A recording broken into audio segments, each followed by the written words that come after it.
Hey everybody, and welcome back for another devlog video. Today, to start off the episode, what I've been doing is just working on the UI a little bit. I was getting a little tired of looking at the ugly UI, so I've been, working to make it a little bit better. It's still not final by any means, but it looks a bit better. You can see the clock has a background.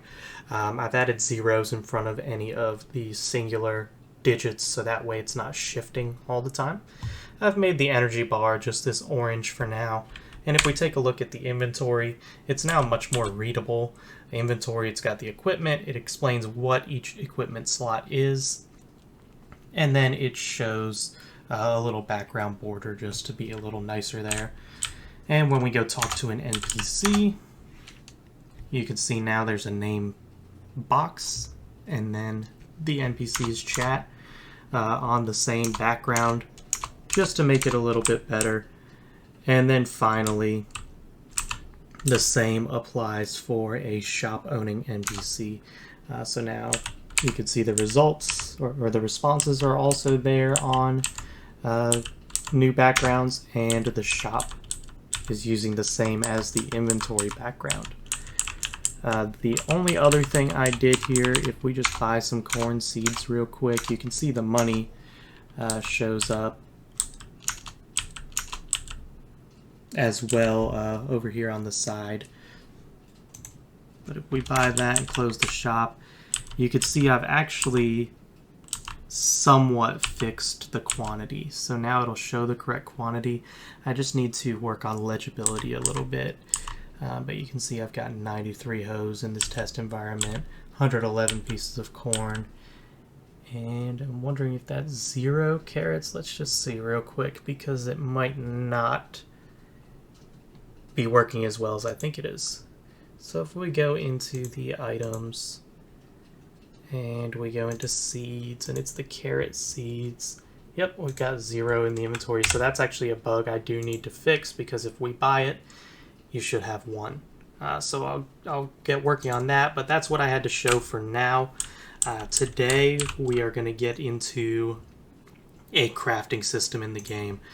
So we'll step away from the game real quick. I will show you the whiteboard once again. This time I decided to go ahead and write everything out, so that way you don't have to watch for me to write it while I try to explain to you. So for the crafting system, I see 3 parts that are going to be needed. There's going to be your recipe scriptable object, which will have a list of items that are the ingredients. And then we'll have an item that's the result of the recipe. So for example, like a slice of pizza and pepperoni, the item result might be a pepperoni pizza. There will probably be another field, a boolean, that will say whether or not the recipe's been learned or not by the player. That way it won't show up in the recipes if you haven't learned it yet. Then there will be a crafting manager. This will be a little more complex. This will be the script that actually handles all the crafting. So it'll have a list of recipes. It'll just include every single recipe possible. And then it'll have a list of recipes. These are the ones that you can currently craft based on the ingredients that you've submitted. And so then it'll have a list of items. That will be the ingredients.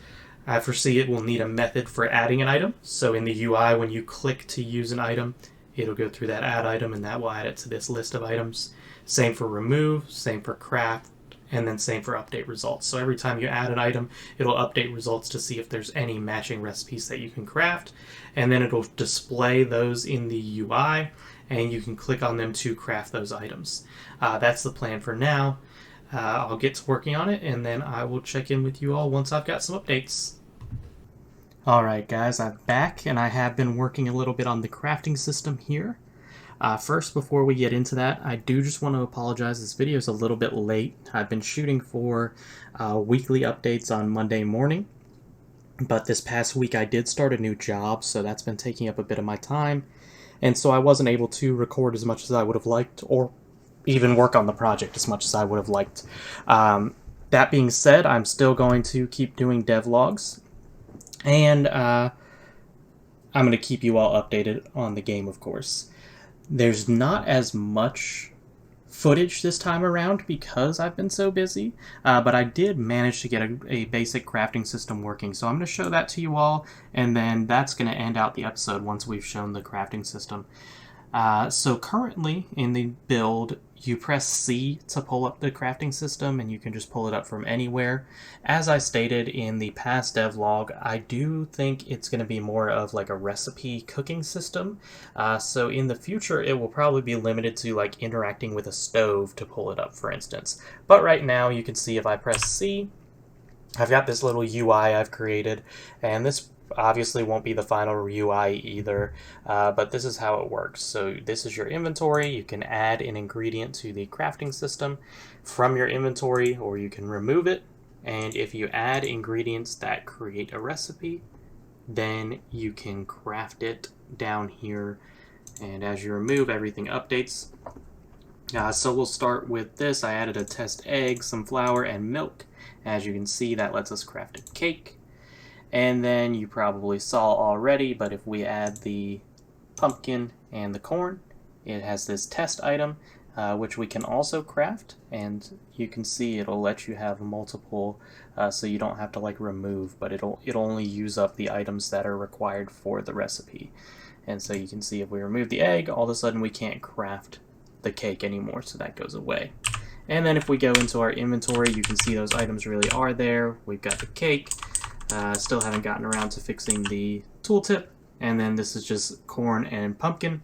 Corn and pumpkin together as one item, just as a testing thing to make sure two different recipes would work. And so that is really it for now. That's the crafting system. Now in the future, I think I'm going to want to start tying some of these systems together. So I haven't quite decided, but in the next episode, I think we might work on creating a player house scene. That'll allow us to add the sleeping system in the bed, and it'll allow us to transfer the crafting system over to the kitchen. So that's most likely what we'll be working on next time. In the meantime, if you could like the video and just leave any comments, questions, concerns, anything like that, I will try to answer any comments. Thank you all for watching, and I'll see you in the next one.